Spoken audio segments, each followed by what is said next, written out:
குறை இருந்தால் தான் அகம்பாவம் அதிகமாக தெரியும். குறை இல்லாத சந்தோஷமாக இருக்கிறவங்க கிட்ட நீங்கள் அகம்பாவத்தை பார்க்க முடியாது. நான் எதையும் நம்ப மாட்டேன்னு சொல்கிறவங்க தன்னை நம்பி தானே எதை சொல்கிறாங்க. அன்பு எல்லார்கிட்டையும் இருக்குது. அந்த அன்பை காட்டுறதுக்கு ஒரு திறமை வேணும். இந்த வாயால் எவ்வளோ வார்த்தைகள் வந்திருக்கு, நல்ல வார்த்தைகளும் வந்திருக்கு, கெட்ட வார்த்தைகளும் வந்திருக்கு. தானே தங்கியிருக்கோம். ஓஹோன்னு போகாத, அப்படியே கீழே விழாத ஒரு சமத்துவத்தில் மனசு.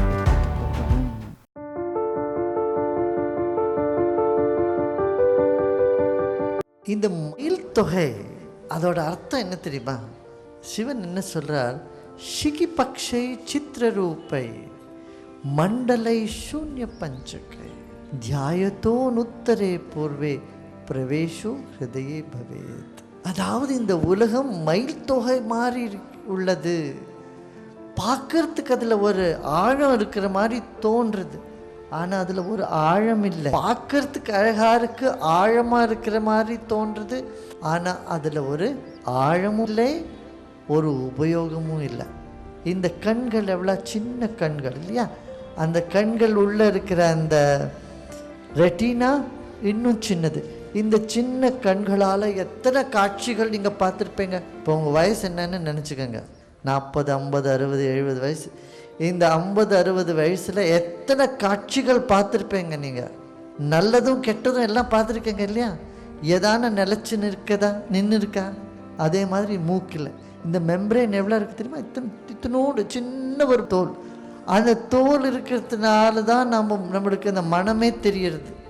அது மாதிரி எல்லா விதமான வாசனைகளும் நம்ம அனுபவித்திருக்குமா? ஏதான தங்கியிருக்கா? இல்லை, அது ஒரு சூன்யம். அதே மாதிரி இந்த வாயால் எவ்வளோ வார்த்தைகள் வந்திருக்கு, நல்ல வார்த்தைகளும் வந்திருக்கு, கெட்ட வார்த்தைகளும் வந்திருக்கு. ஏதான தங்கியிருக்கோ? இல்லை, அது ஒரு பெரிய சூன்யம். இதே வார்த்தையை தான் புத்தர் இதய சூத்திரம்னு சொல்றார். 5 புலங்களால் நாம் அனுபவிக்கக்கூடிய எல்லாமே ஒரு சூன்யம்.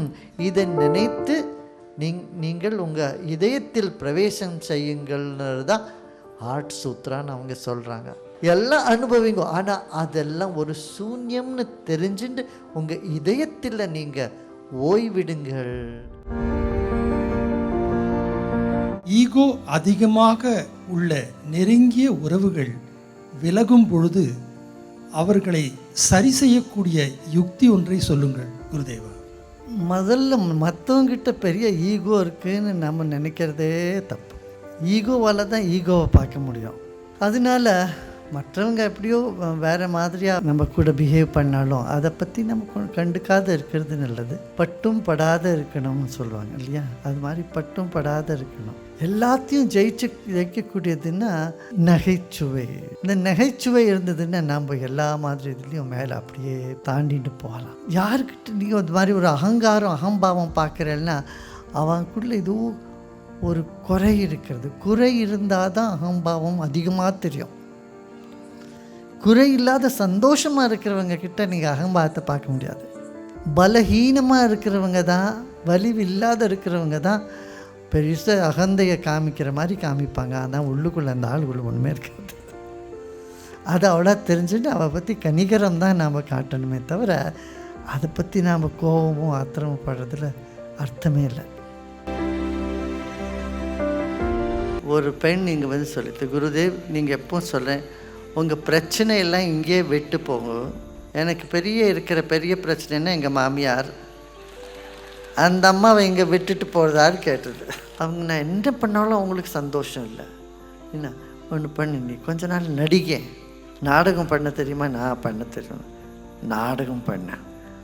மாமியார் சொல்ல, அம்மா உங்களை மாதிரி யாருமே இல்லை உலகத்தில், நீங்கள் என்னை ஏன் இவ்வளோ நல்லா பார்த்துக்கிறேன் அப்படின்னு எல்லாம் அவங்கள பாராட்டிட்டு பார்க்கலான்னு. அப்புறம் 3 மாதம் கழிச்சு அந்த பெண் வந்து குருதேவன் பாராட்டினதுக்கு அப்புறம் அவங்க ரொம்ப மாறிட்டாங்க. நீங்கள் சொன்ன அட்வைஸ் ரொம்ப நல்லா இருந்தது. இப்போ எல்லாம் ரொம்ப சரியாக போயிடுது. எங்கள் அத்தையை நல்லா பார்த்துக்கிறாங்க. இப்போ நம்மளை ரொம்ப பொல்லாத அத்தையாக இருந்தவங்க இப்போ நல்லவங்க ஆயிட்டாங்க 3 மாதத்துக்குள்ளே. அன்பால் எல்லாரையும் வெல்ல முடியும். அன்பு எல்லார்கிட்டையும் இருக்குது. அந்த அன்பை காட்டுறதுக்கு ஒரு திறமை வேணும். வீட்டில் இருக்கிறவங்க மனசை ஜெயிச்சிடலாம், ஊரை ஜெயிக்கலாம். நல்லது கெட்டது இதெல்லாம் கம்பேரிட்டிவ். எப்படி இப்போ பால் நல்லதா கெட்டதா?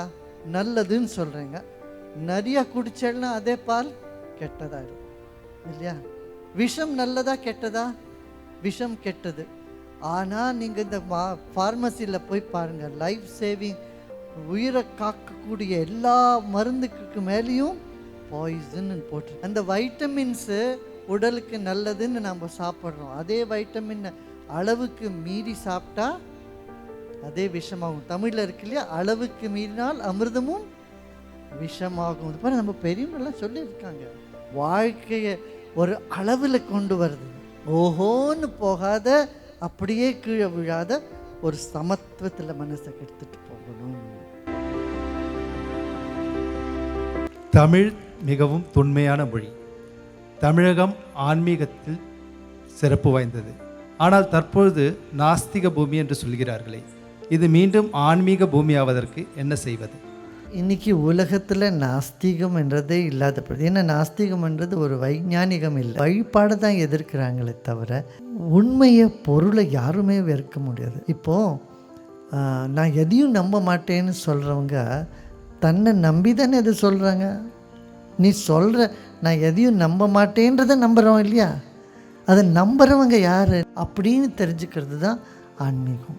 ஆன்மீகத்தை யாருமே வெறுக்க முடியாது, எதிர்க்க முடியாது. மற்றதெல்லாம் வழிபாடெல்லாம் அது எப்போவுமே எதிர்த்துட்டு இருந்தாங்க. நம்ம நாட்டில் சிவா, விஷ்ணு, சைவர்கள் விஷ்ணுவை வழிபாடுகளை எதிர்த்துருந்தாங்க. இவங்க எதிர்க்கிறதுலாம் என்னென்னாக்க ஒரு வழிபாடு தான் எதிர்க்கிறாங்க. அது சகஜம்தான். அது ஒருத்தருக்கு பிடிச்சது இன்னொருத்தருக்கு பிடிக்காது. எல்லாரும் ஒரே மாதிரி வழிபாடு பண்ணணுன்றதும் அவசியம் இல்லை. ஆனால் தமிழ்நாட்டில் இருக்கக்கூடிய இந்த பாடல்கள், அதில் இருக்கக்கூடிய சத்து, சாரம், இதெல்லாம் எதிர்த்தாங்கன்னா அவங்களுக்கே ஒரு பெரிய நஷ்டம் அது.